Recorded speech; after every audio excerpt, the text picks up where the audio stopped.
We're here in the Take Two Cafe with my man Devin O'Leary of the Weekly Alibi, and a broad mix of movies coming out this weekend, all based on novels. It's kind of crazy. Yeah, it's an adaptation weekend.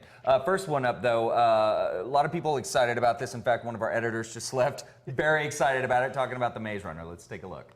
Can you tell me anything about yourself? Who you are, where you came from? Can you tell me your name?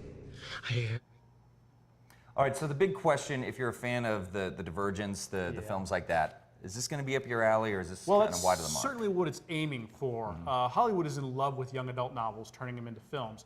The only thing they love more is young adult science fiction, and even more than that, young adult dystopian, futuristic sci-fi. Yeah. That's really the big thing. If the future stinks and teenagers are rebelling against the government, it's kind of gold.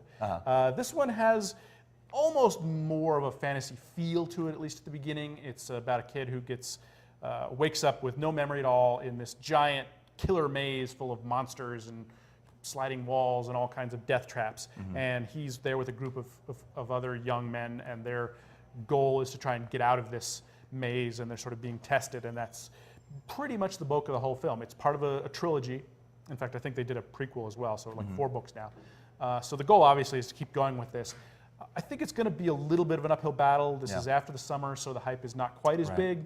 And I think the storyline kind of doesn't get as exciting after this one. This one's the big one with the maze and everything. There's no mazes after this, so if you're starting off your entire trilogy with a giant maze and then no more mazes, Where do you go from there? Yeah, it's a little hard to follow up on it. So right. I think some of the people who've read the book will support it. I think they'll probably like what they see because they get to see a lot of that great special effects on the screen.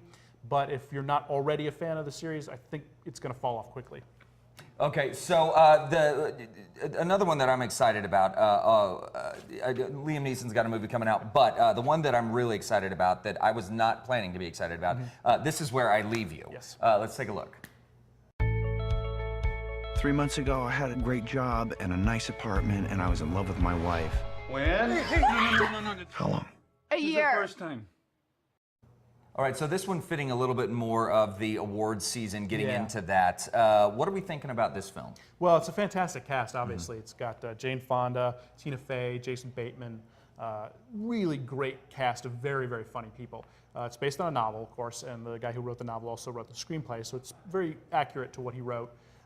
It's just basically a story about a family whose father dies, passes away, and they're all forced to sit Shiva, which is the Jewish ritual of just spending a week sitting there and contemplating about someone's life. Even though this family isn't really very Jewish at all, they're all sort of trapped in their childhood home and confronting all the messed up things that their lives have become.